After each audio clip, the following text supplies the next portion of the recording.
infrastructure. We will have the opportunity to take a closer look into Izmir's commercial life, with the presentation of Mehmet Kuru on the early modern ages. And then we will move into looking into the topic of infrastructure, railways, ports, and the okele, the Egyptian okele throughout the Mediterranean. So a closer look into the built environment will characterize the session after Mehmet's introduction. So, Mehmet. Hi, I'm Mehmet, and where is my presentation?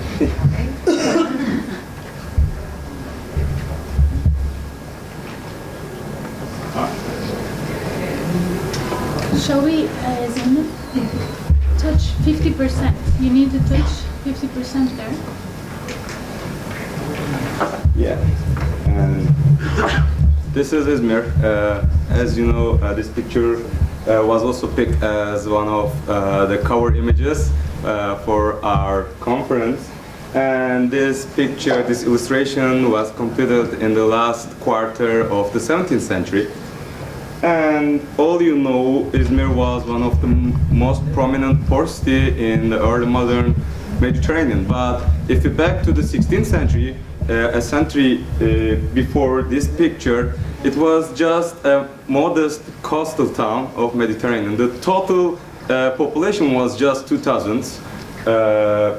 So I picked this city to understand the dynamics of early modern Mediterranean, and I focus on the long-term patterns, the economic and commercial patterns, the mobility patterns, demographic patterns, and the settlements of the city. And today I am going to talk about the commercial part of my research. Sure. So, what we know about the early modern commerce of Eastern Mediterranean? Actually, we know a lot of things.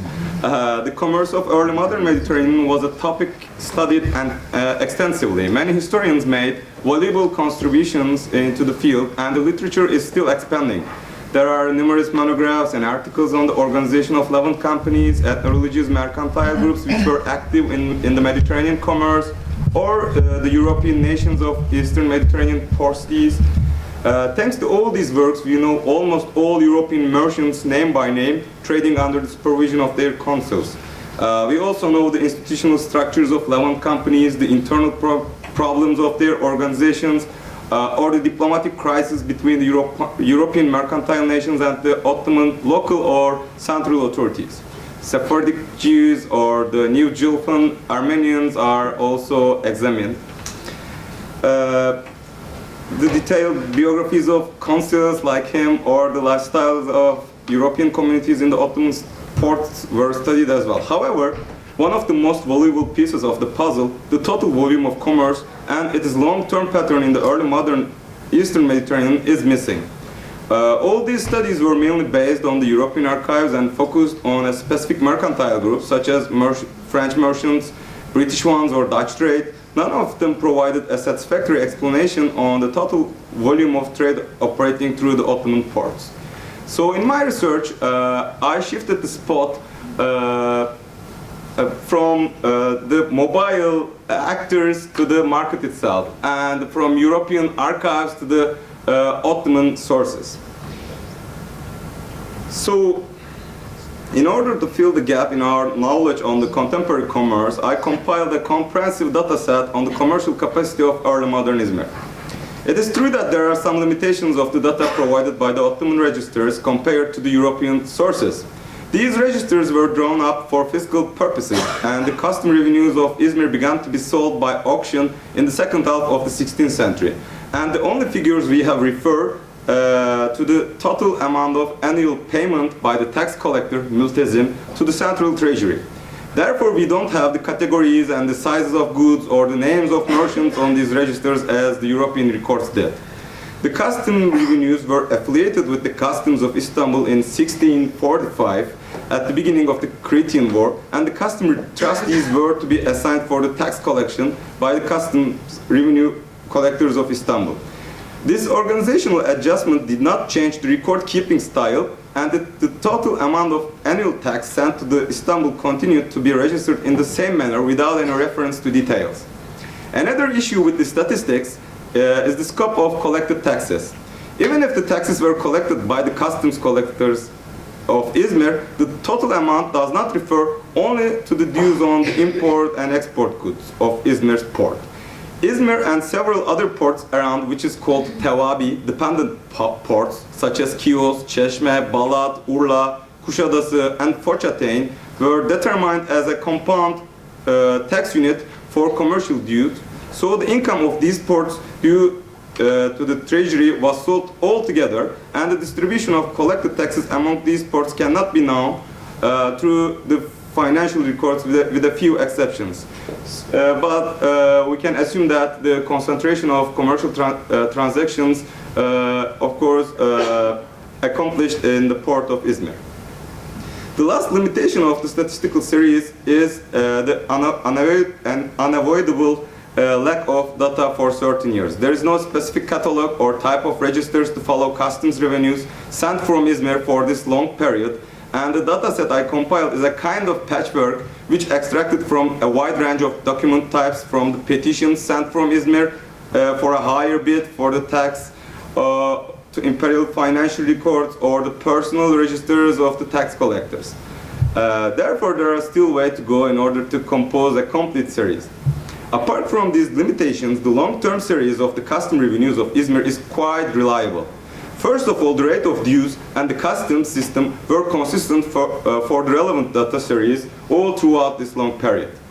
There were not specific customs tariffs for specific goods, various goods, but the Ottoman customs taxation was mainly based on ad valorem principle. This means that the custom dues were calculated by the Ottoman agents on the market value of the commodity and applied to the merchants in accordance with the rates 3% for Muslim Ottomans and foreigners.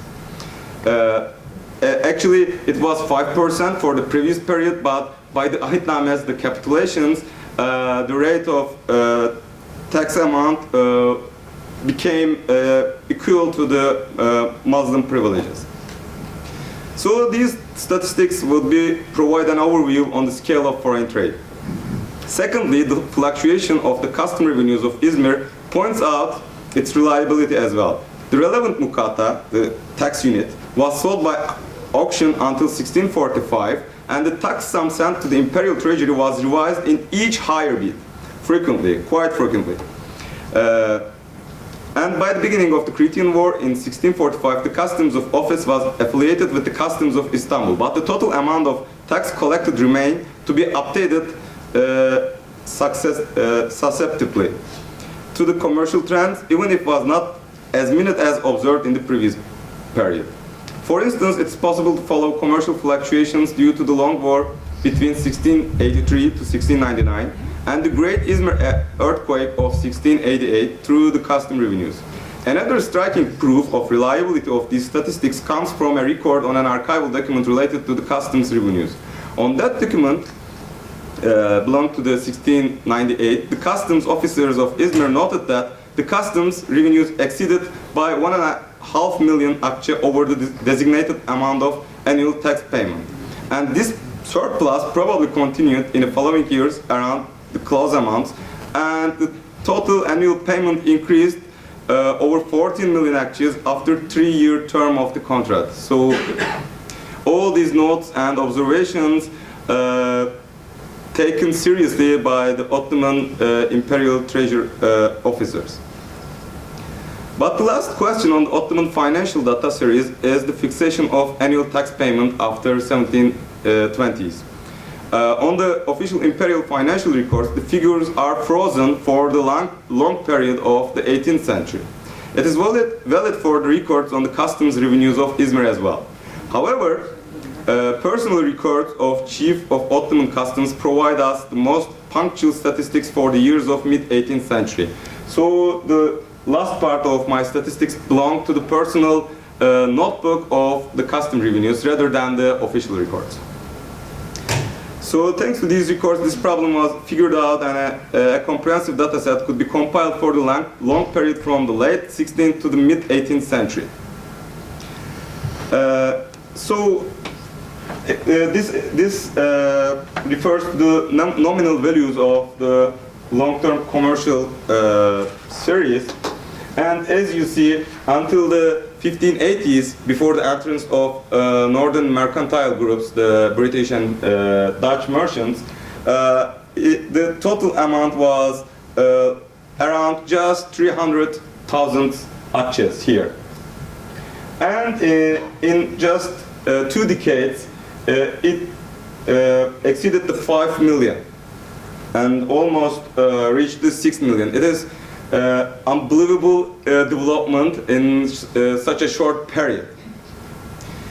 And this is another jump on our statistics, because the first Iranian silk caravans operated by the Armenian merchants came to the port of Izmir in 1620s, and the expansion continued until the mid-17th century. Then, as you see, there is relatively stable period in the second half of 17th century. This period refers to the long war period and the earthquake. And at the beginning of the 18th century, it jumped again. This is the recovery period. And then in the mid-18th century, the total amount reached almost 25 million.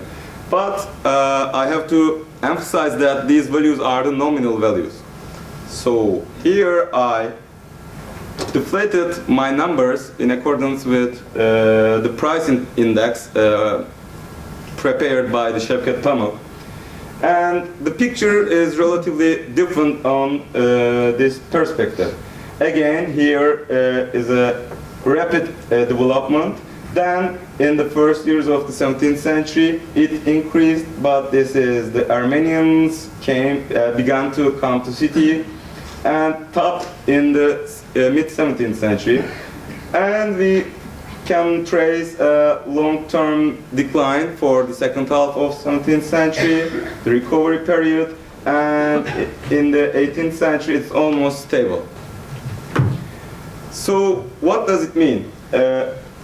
This shows that it is not possible to talk about an ongoing integration process between the European markets and the Ottoman markets. So in world system theory, the historians and social scientists assume that the capitalist penetration had begun in the last part of the 16th century through the ports of Ottoman Empire, especially through the port of Izmir. And this trend lasted until the 19th century, and another threshold was passed in the 19th century by the capitalist revolution.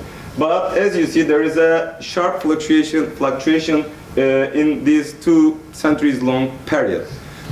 And secondly,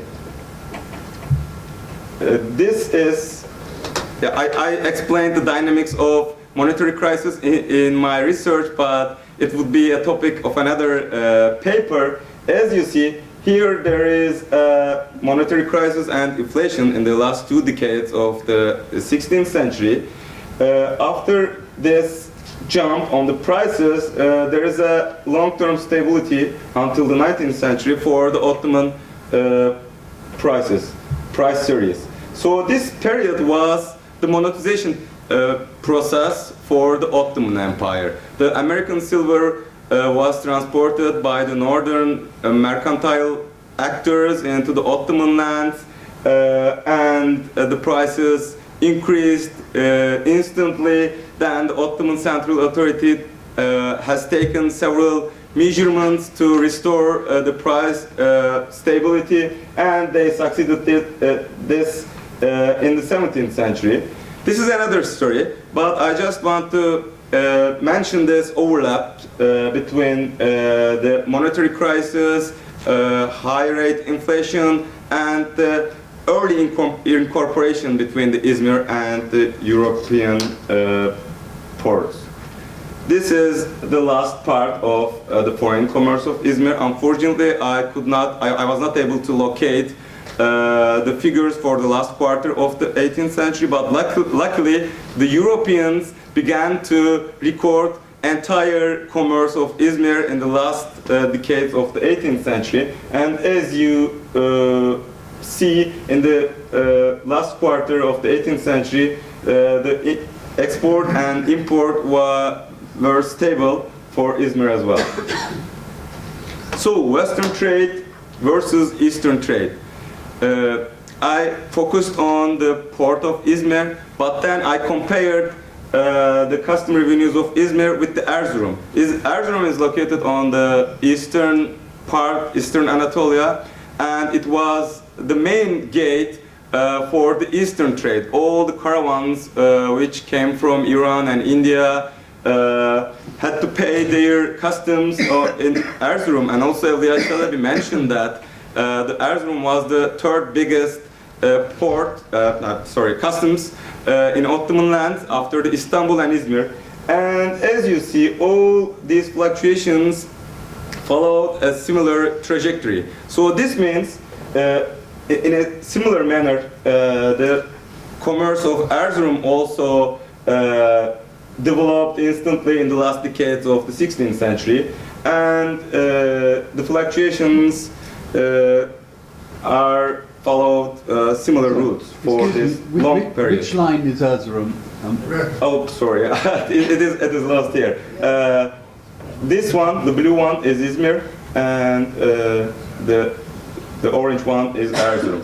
But as you see, after in the last part, in the second part of the 18th century, after here, the commerce of Erzurum was in decline, but Izmir was stable on this period as well. So what's next? The correlation between Ottoman foreign commerce and revenues of Imperial Treasury. Let me check my notes. Yes.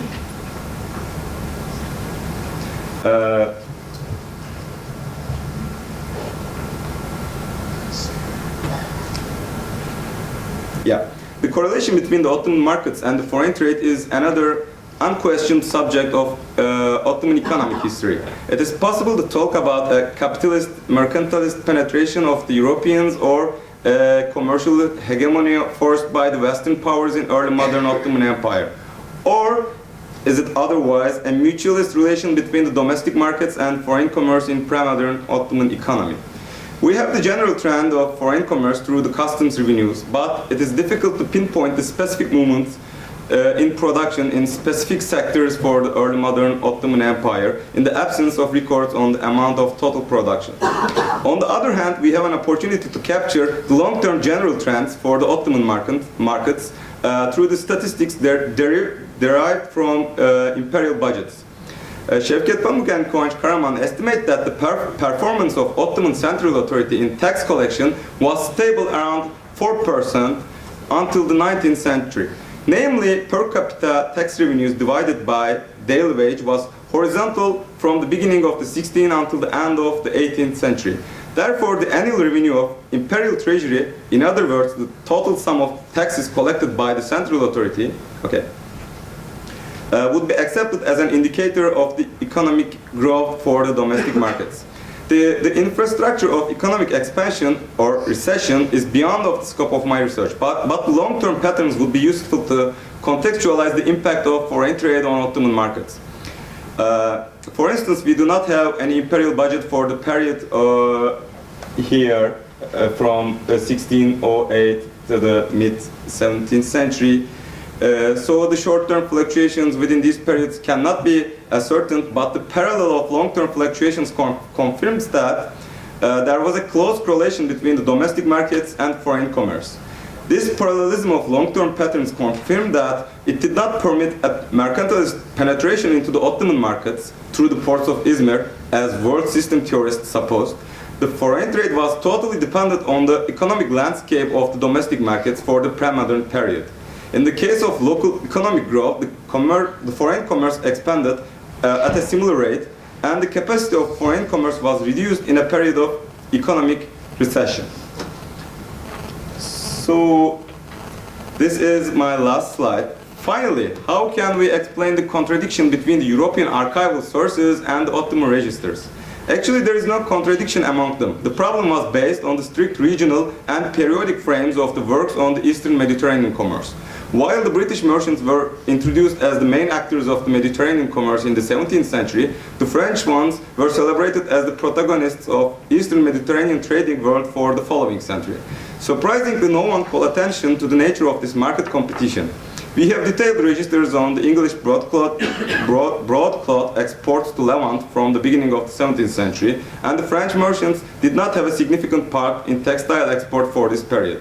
By the turn of the century, the French cloths began to flow to the Levant and invade the market in the 18th century by expelling the British broadcloth from the Ottoman markets. This was a simple market competition among the European actors, and please pay particular attention to the total amount of export clothes.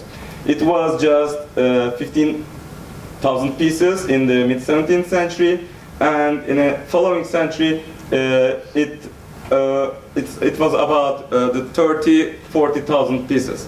So, consistent between my findings. Here, as you see, the Izmir index is here, and the index was around 1.5, and in the following century, in the mid-18th century, the index was 2.5. And if we back to this graph, the total amount of cloth exports from the British and French markets was totally consistent, coherent with my findings from the Ottoman archival documents. Thanks a lot.